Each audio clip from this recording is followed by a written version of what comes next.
మనమందరం కూడా ఆలోచించండి.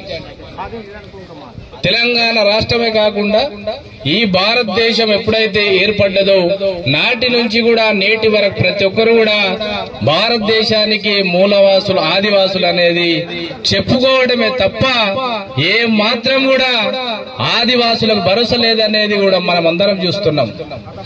అది బీజేపీ ప్రభుత్వం అయితేనేంది, టీఆర్ఎస్ అయితేనేంది, కాంగ్రెస్ అయితేనేంది, ఈ ప్రభుత్వాలన్నీ కూడా ఓట్ బ్యాంక్ రాజకీయాలు చేస్తున్నాయి తప్ప ఆదివాసి పక్షాన మాత్రం నిలబడతలేవని చెప్పి పాత్రిక మిత్రులకు అందరికీ కూడా మీకు తెలుసు. ఎందుకంటే ఈ భారతదేశం నడుస్తున్నది ఓట్ బ్యాంక్ రాజకీయాలే తప్ప సమాజానికో లేకపోతే బడుగు బలహీన వర్గాలకు నిలబడదామనే ప్రభుత్వం ఏ ఒక్కటి కూడా లేదని చెప్పి ఆదివాసి హక్కుల పోరాట సమితి తుడుందెబ్బ రాష్ట్ర అధ్యక్షులుగా మేము తెలియజేస్తున్నాం. ఈ రోజు చూస్తున్నాం మనం అందరం తెలంగాణ రాష్ట్రం ఏర్పడితే అందరం బాగుపడతామని చెప్పి అనుకున్నాం. తెలంగాణ రాష్ట్రం రాగానే మొట్టమొదటి ఉద్యమం ఆదివాసుల మీద జరిగింది.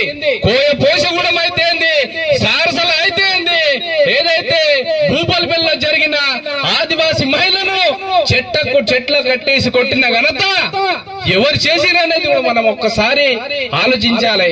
ఇది మనం పక్కకుస్తే కేసీఆర్ గారు చేసిన పక్కకుస్తే 1975లో లంబడలను కలిపిన ప్రభుత్వం కాంగ్రెస్ ప్రభుత్వం కాదనేది ప్రతి ఒక్క హృదయంలో చేసి మీరు తెలియజేయాలి. ఇదే కాకుండా 1980లో రక్తపు మార్గంలో ఇందులో వెళ్ళిన రగజన చేసింది కాంగ్రెస్ ప్రభుత్వం కాదనేది కూడా మీ హృదయపూర్వకంగా మీరు తెలుసుకోవాలి. ఇదే కాకుండా ఇవాళ మనం చూస్తున్నాం ఆదివాసులను అంతం చేయాలి, ఆదివాసులను తరిమేయాలని చెప్పి చేస్తున్న ప్రభుత్వం ఏ ప్రభుత్వం? మీరందరూ కూడా ఆలోచించాలి. కాంగ్రెస్ ప్రభుత్వం కాదా? అంటే ఆదివాసుల మీద ఏ మాత్రం ప్రేమ ఉన్నది ప్రభుత్వాలకు అనేది మనం ఒకందరం తెలుసుకోవాలి. ఎస్, ఏ పార్టీ అయితే అది కేంద్ర పార్టీ అయితే స్టేట్ పార్టీ అయితే మాకు ఒకటే తెలుసు. రామ్జీ గౌడ్ కావచ్చు, కుమ్రాం భీమ్ కావచ్చు, రాణి దుర్గావతి కావచ్చు, లేకపోతే ఇక్కడ కుమ్రాం భీమ్ పుట్టి నైజాం ప్రభుత్వంతో ఎలాగైతే పోరాటం చేసిండో ఆ పోరాటానికి ఆదివాసులందరూ కూడా సంసిద్ధంగా ఉండాలని చెప్పి నేను తెలియజేస్తున్నా. వారికి ఈ రోజు నేను తెలియజేస్తున్నా, ఏందయ్యా ఎవరో వెలికి కాడ ఏం మాత్రం చెట్లను నరికిన వాళ్ళని నువ్వు వాళ్ళతోనే ఆడున్న కట్టెలను కచ్చిలాలతోని కమనంలో ఇప్పిస్తావు. ఏం కాదు మీ మీద కేసులు పెట్టామని వాళ్ళ మీదనే కేసులు పెట్టి వాళ్ళని జైల్లో పంపిస్తావా?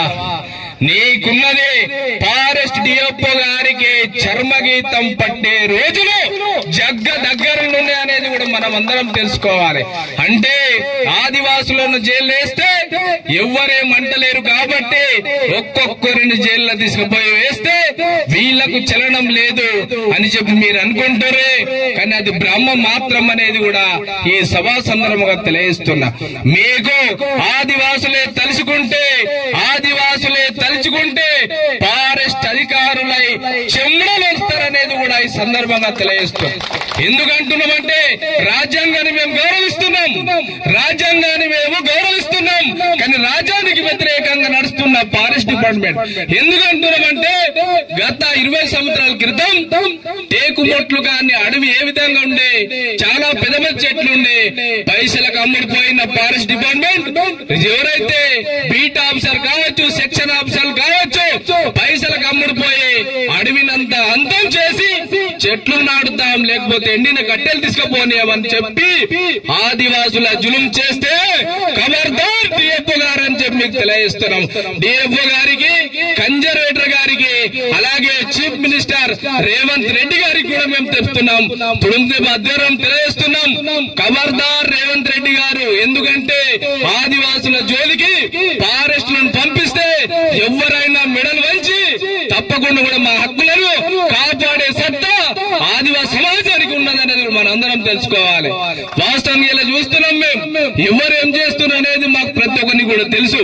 ఎందుకంటే ఆదివాసులకు ఓపిక ఉన్నంత మాత్రమే, ఆదివాసులకు ఓపిక నశిస్తే అది అగ్నిగుండం అనేది కూడా ఈ రోజు ఈ సభా సందర్భం తెలియజేస్తున్నాం. ఒకటి ఒకటి ఎక్కడున్నదంటే